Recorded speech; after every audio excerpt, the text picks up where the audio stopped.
Hello everyone, this is W. Salam, also known as the Noble Player, and today I'm going to be talking about Godzilla X Kong, The New Empire. This is the film that I watched last week when I was on vacation in Lebanon. This was one of the Eid movies that they were putting out in theaters, and I got to go see my younger sister, which is why I'm seeing this video come in a little bit later than it would have been a few weeks ago when it was actually released. But regardless, I still want to make this video. I'm looking forward to talking about this movie, and so here we go. So in this film, we have a new threat happening from Hollow Earth, where Kong lives. So Kong has to enlist the help of Godzilla, who lives on the surface of the Earth, and they have to work together to fight a common threat or an evil.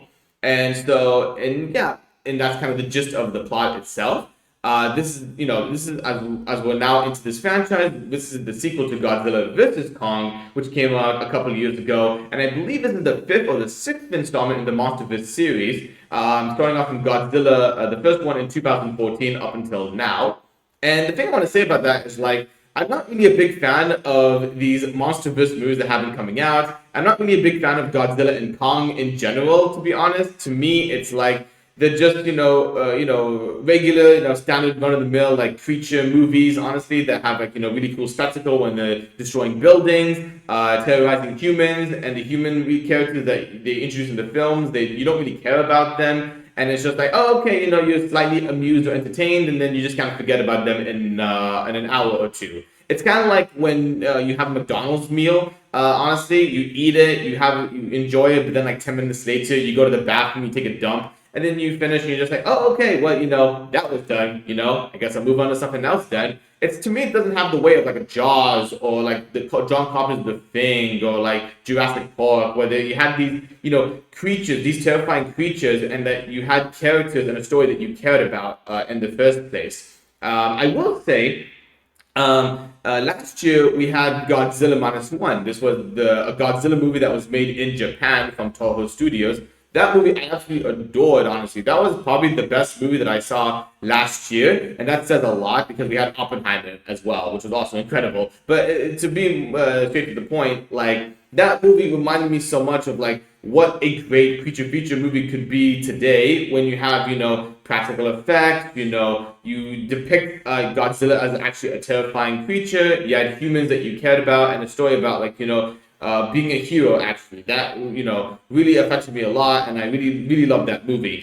So now with Godzilla X Kong New Empire, I watched it, and then I kind of walked out of it thinking oh, okay, well, again, it's just okay, it's just a really cool creature action, really, characters you don't care about that much, and then you're just okay, I'm slightly amused, and then I just forgot about it a couple hours.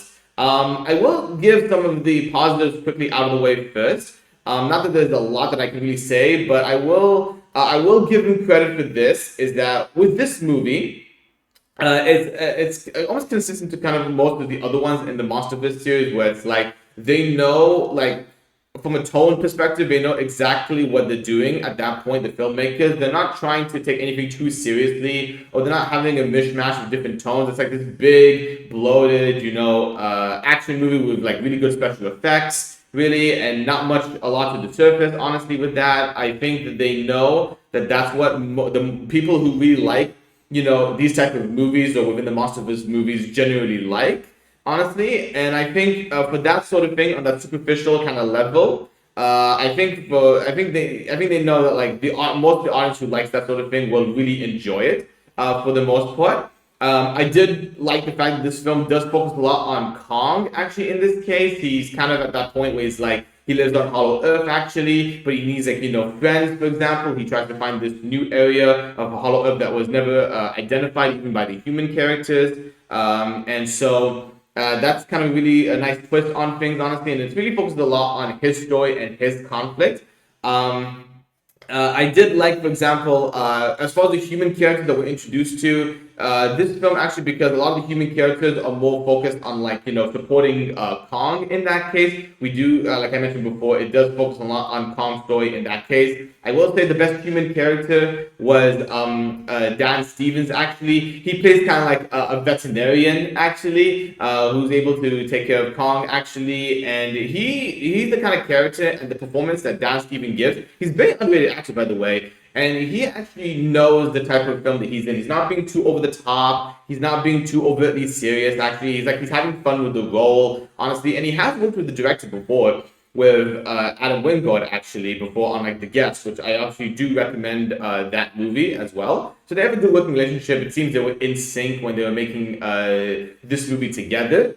And of course, you get some really good, Godzilla and Kong action whenever that does really take place, and when it does focus on them actually specifically, you will have like a mostly good time with it actually, with some really good special effects. But other than that, though, it's like I don't really, care honestly that much when I'm watching the entire movie. I'm just kind of seeing it as it really was.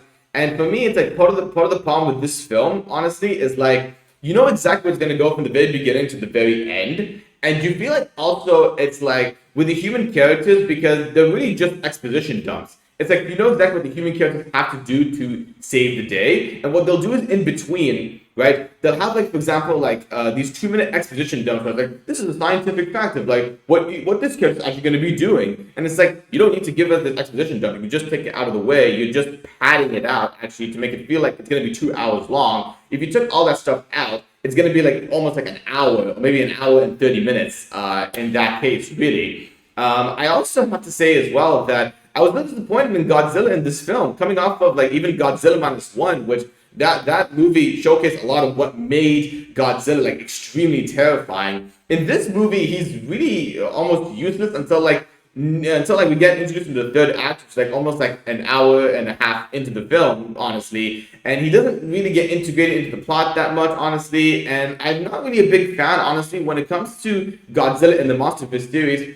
I don't like how they made him into like an anti-hero, for example. He's not that menacing of a presence, honestly, really. His design obviously looks cool, but in the context of like what his role is in this movie and in the previous film that he has appeared in the MonsterVerse, he kind of acts like sometimes for some people he's like, oh, but he's kind of like a good guy with good intentions. Like I like a more serious like villain in that case. I want a more terrifying creature in that case, but that's kind of how that really is.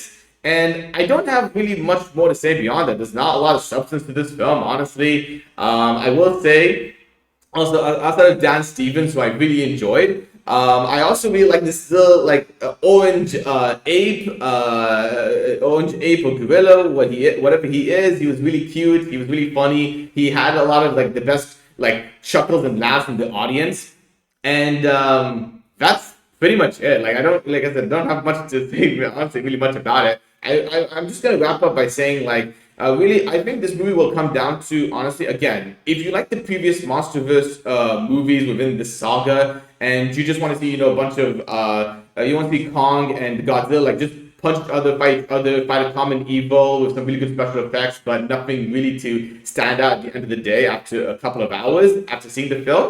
You're probably going to really like this film, but if you're kind of like me, for example, who wants a little bit more, with the conflict and the story and the characters, and maybe you're coming off of like Godzilla -1, which that movie made me really, really like Godzilla at that point, and I wanted to see more creature feature films like that in the future, the way that movie was being made. You're probably going to be a bit disappointed, or you're just going to forget about it after like a few hours like I did. So overall, in that case, on a scale of 0 to 10, like, Kong punch gloves, for example, that he gets in the film, I'm gonna give it in that case probably like a 6 out of 10. And the only reason why I'm gonna give it a 6 out of 10 is because it does work for the audience that it's gonna go after. In that case, in my theater, everyone applauded in the theater like this, which is really cool. I think honestly, at the end of the day, if it has a certain demographic that people that they're gonna really attach to, for example, and they're really enjoying it. That's the cool thing about it. It didn't work for me, but I understand for some of the people out there who are going to like really enjoy it, for example, in this case. And that's kind of where that really is for this review. I wonder what you guys think about this movie. Did you guys like it? Did you not like it? Do you like actually the MonsterVerse movies that we've gotten since Godzilla 2014 until on? And are you looking forward to more movies down the line in the future after this film? I want to know what you guys think in the comment section below. And other than that, I want to say that there are a lot of videos that I'm going to be making, a couple of ones that I'm looking forward to making at that point, as well as the fact that I just came back from vacation, actually from Lebanon, so a lot of things that I'm really looking forward to, things personally that I'm working on at the same time. And yeah. And if you guys like more videos like this, you're talking about movies, video games, live streams, reaction videos. I hope you guys can put a thumbs up on the video. Please subscribe to the channel. I'm looking forward to actually reaching my biggest goal is to reach up to 1,000 subscribers actually, because that would be a really big achievement for my channel for just something that I want to be passionate about, just talking about movies and video games. And until then, I'll see you guys on the next video.